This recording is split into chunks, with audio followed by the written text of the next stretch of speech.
কিন্তু হজ্জের ফরজ হলো আপনি মৃত্যুবরণ করলেও আপনার পক্ষ থেকে আপনার পরিবারের অন্য কেউ এই ফরজ আদায় করে দিতে হবে।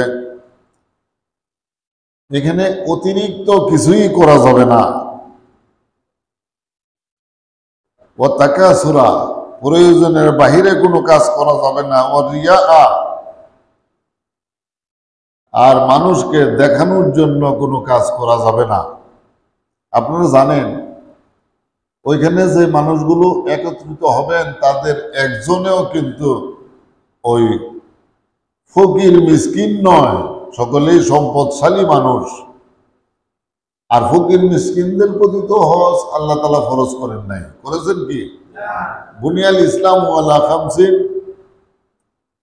মূল ভিত্তি শরীয়তের মোট 5টি, এর মধ্যে কলমা, নামাজ, রোজা, যাকাত, হজ। সবার শেষের ফরজ হলো হজ, হজ্জের পূর্বে যাকাত। যারা আমাদের মতো নিচু শ্রেণীর মানুষ টাকা পয়সার দিক দিয়া, তাদের জন্য যাকাত দেওয়াও ফরজ না, হজ করাও কি ফরজ না। আর যাদের পকেটে অজস্র টাকা রয়েছে তাদের উপরে হজ করা ফরজ হলো। টাকা যদি কারো পকেটে থাকে তার মধ্যে অতিরিক্ত আরেকটা কাজ এই মানুষের মধ্যে বিরাজ করতে থাকে, আর সেই কাজটা হলো আপনাকে অহংকার, কেবরে, বরত্ব, এটা তার ভিতরে কাজ করতে থাকে। যদি কারো পকেটে কোটি কোটি টাকা থাকে, আর এমন কোটিপতি আমাদের এই দেশে অভাব নাই, বহুত রয়েছে। পাকিস্তানি আমলে এই দেশের মানুষ 22 পরিবারের বিরুদ্ধে সংগ্রাম করেছিল কি করে নাই? এখন এই দেশে এমন 2200 পরিবার হবে, তাদের বিরুদ্ধে কোনো সংগ্রাম মানুষের কি নাই। 22 পরিবারের বিরুদ্ধে তো সংগ্রাম মানুষ তখন করলো, 2200-এরও বেশি পরিবার হবে, কোটি কোটি টাকার মালিক যারা, তাদের বিরুদ্ধে মানুষের কোনো কথা নাই। এই টাকা মানুষের পকেটে আসলে মানুষ অহংকারী হয়, রিয়াকারী হয়। আমার হুজুর পাক সাল্লাল্লাহু আলাইহি সাল্লাম বলে দিয়েছেন, যত টাকা তোমার হোক সেখানে তুমি অহংকারী করতে পারবে না। হ্যাঁ, আমি টাকা খরচ করে এসেছি, তোমার কারণে হোক যে আসলে আমি যেতে পারবো না। আরে তুমি যাকে বললে তিনিও তো টাকা খরচ করে এসেছেন, নাকি বাংলায় সেখানে চলে গেছেন? কি কর, কোনো মানুষের কষ্টের কারণ তুমি হতে পারবে না, অতিরিক্ত কোনো কাজ তুমি করতে পারবে না। ওয়াল ইস্তিলা, এবং নিজের বড়ত্বের জাহির করতে পারবে না, আমি অমুক টাকাওয়ালা মানুষ, তুমি জানো আমি কে, এইভাবে নিজের বড়ত্বের জাহির করতে পারবে না। ওয়া ইজা আল মুসলিমিনা ইনদাল ইজদিহাম, প্রচন্ড চাপের ভিতরে থেকেও কোনো মুমিনের কষ্টের কারণ তুমি হতে পারবে না। যদি আপনি হজ্জে যাইয়া কোনো হাজী সাহেবের কষ্টের কারণ হয়ে যান, রাসূল পাক সাল্লাল্লাহু তাআলা আলাইহি ওয়া সাল্লাম আপনাকে সাবধান করে দিয়েছেন। আল্লাহ রাসূল পাকের সাবধান বাণী যে গ্রহণ করবে না, আপনারা কি মনে করছেন রাসূল পাক তাকে শাফাত করবে? কি কর, আল্লাহ রাসূল পাক সাবধান করেছেন এই কাজ তুমি করতে পারবে না, এরপরও করলেন। এরপর আপনি কি রাসূল পাকের শাফাতের আশা করতে পারেন? আমার হুজুর পাক ওই সমস্ত লোকদেরকে কখনো শাফাত করবেন না। ওয়ারহামু যুআফাআকুম, তবে হ্যাঁ, এখানে যেখানে আপনারা হজ করতে গেলেন, আপনারা তো সবাই টাকাওয়ালা মানুষ, কেউ ফকিরের পোলা না। আপনি যত টাকা হজ করতে গেলেন ঠিক ওই পরিমাণ টাকা যদি গরিব মিসকিনকেও দান করে দিয়ে আসেন সেখানে, তাহলে আপনার টাকার কোনো কমতি হবে না। ঠিক কইলাম না ভুল কইলাম? ওইখানে অনেক গরিব মানুষ একত্রিত হয় দানের আশায়। ওরাও মুসলিম, কোন মুসলিম সেখানে যেতে পারে না। একদম গরিব লোকরা যারা এখানে একত্রিত হইল দানের আশায়, তাদের প্রতি দয়া করো। তাদের প্রতি দয়া করার অর্থ হলো তাদেরকে সহযোগিতা করো, সাহায্য করো। একদম গরিব লোকদেরকে যে কোনো ভাবে তাদের অভাব অভিযোগ পূরণ করে দাও। লিতাকুনু মিম্মান আমিনাহুল্লাহু মিনাল হুমুমি ওয়াল আসকাম। এই কাজগুলো করলে কি হবে? যদি আপনি কোনো হাজী সাহেবের কষ্টের কারণ না হন,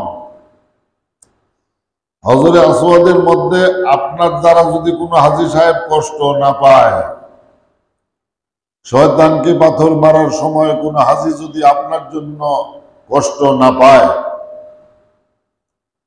যদি কোনো গরিব মানুষের সঙ্গে অসৎ আচরণ করে থাকেন, যাবে না ফকিনের গুলা, সর এখান থেকে, আমার অনেক কাজ আছে। ঠিক বড় লোকের এরকম কয় না গরিবদেরকে? ভিক্ষার জন্য গেলে কি করে তারা, যাও এখন সময় নাই। আর আল্লাহ রাব্বুল আলামিন কয় কি, ওয়াম্মা সাইলা ফালা তানহার। আল্লাহ রাব্বুল আলামিন কয় ওয়াম্মা সাইলা ফালা তানহার, কেউ যদি তোমার কাছে প্রার্থী হয়, সাহায্য প্রার্থনা করে, সাবধান, তাকে কখনো ফিরাইয়া দিবে না। যদি দিতে না পারেন, সুন্দর কালামের দ্বারা তাকে বুঝাই দিতে হবে যে ভাই, দেওয়ার মতো এখন নাই, দিতে পারতেছি না, তুমি অন্য সময় আসো। সুন্দর কালামে তাকে বিদায় করতে হবে, ধমক দেওয়া যাবে না। এখন যে সমস্ত লোকেরা গরিবকে ধমক দিল না, গরিবের সহযোগিতা করলো, দুর্বলকে ধমক দিল না, টাকা পয়সা দান করলো, এই কাজগুলো যারা করবে সেখানে যায়া, আমার বাংলাদেশের আবহাওয়া পরিবেশ আর মক্কা শরীফের পরিবেশ কিন্তু একরকম না, নাকি না? বুঝেন না এটা? ওই দেশের বাতাস একরকম, এই দেশেরই বাতাস আরেক রকম। আপনার সর্দি জ্বর হইতে পারে সেখানে গেলে, হইতে পারে কি পারে না? ইন্দোনেশিয়ার বাতাস বাংলাদেশি বাতাসের মতো নয়, তাই বলে কি ইন্দোনেশিয়ার মুসলমান মক্কা শরীফ যাবে না? যেতে হবে। শ্রীলঙ্কার মুসলমান, পাকিস্তানের মুসলমান, সমস্ত দুনিয়ার মুসলমানেরা সেখানে একত্রিত হবেন। কোন দেশের মানুষের পরিবেশের সঙ্গে মক্কা শরীফের পরিবেশের কোনো মিল নাই। আমার হুজুর পাক বলেন, যারা হজ্জের সময় এই কাজগুলো করবে, দুর্বলকে সহযোগিতা করবে, গরিবকে সাহায্য করবে, হজ্জের নিয়ম সমূহ মেনে চলবে, তার মতো আরেকজন হাজী সাহেবের কষ্টের কারণ না হবে, নিজের বরত্বের জাহির যখন তিনি করবেন না, লিতাকুনু মিম্মান আমিনাহুল্লাহু মিনাল হুমুমি ওয়াল আসকাম, অবশ্যই লামে তাকিদের দ্বারা আমার নবী মুহাম্মদ সাল্লাল্লাহু তাআলা আলাইহি সাল্লাম এই কথাটি বুঝিয়ে দিয়েছেন, কোন প্রকারের অসুখ বিসুখ, আমাশয়, পেট খারাপ, সর্দি কাশি, এর কোন রোগ আপনার হইতে পারে না, হবে না। সেই নিরাপত্তা আল্লাহ সুবহানাহু ওয়া তাআলা হাজী সাহেবদের জন্য দান করেছে। সুবহানাল্লাহ বলেন। আল্লাহ রাসূল পাক সাল্লাল্লাহু তাআলা আলাইহি সাল্লাম আল্লাহ রাব্বুল আলামিনের এই নিরাপত্তার বিষয়ে আগে লামে তাকিদের দ্বারা কথার গুরুত্ব তিনি অনেক বুঝিয়ে দিয়েছেন। এরপরে তো দেখা গেছে এই নিরাপত্তা আল্লাহ তাআলা দেওয়ার পরেও হাজী সাহেবদের অনেক অসুখ বিসুখ সেখানে হয়ে যায়, হয় কি হয় না? আপনারা মনে করবেন, আপনারা বুঝে নেবেন এটাই, যে হাজী সাহেবের মক্কা শরীফে যাওয়ার পরে অসুখ হলো, বিভিন্ন রোগ তাকে ধরলো, নিঃসন্দেহে এই লোকটা আল্লাহ রাসূল পাককে অসম্মান করেছে, আল্লাহ রাব্বুল আলামিনের ফরমানকে সে অমান্য করেছে, তাই তার অসুখ বিসুখ হয়েছে। যদি আপনি হুজুর পাককে মেনে চলুন, কোনো রোগ আপনার হবে না এই সময়ের মধ্যে। ওয়াকরিমুর রফিকা, তোমার সঙ্গী সাথী হাজী সাহেবদেরকে সম্মান করো, এগুলো আল্লাহ রাসূল পাক বলতেছেন। ওয়ালজিমুল আদাব মা'আল্লাহি ফি তরিক, রাস্তার মধ্যে হজ্জের যাওয়ার সময় অন্যান্য হাজী সাহেবদের সঙ্গে সৎ ব্যবহার, ভদ্র আচরণ তোমরা করো।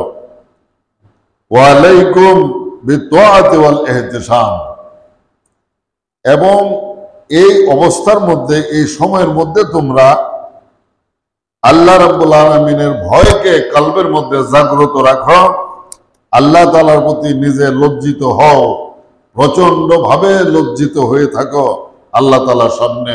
ওয়াহাফিজু আলা সালাত, নামাজের সংরক্ষণকারী হও।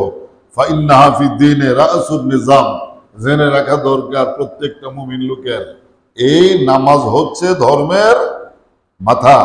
রাসুন অর্থ কি? মাথা।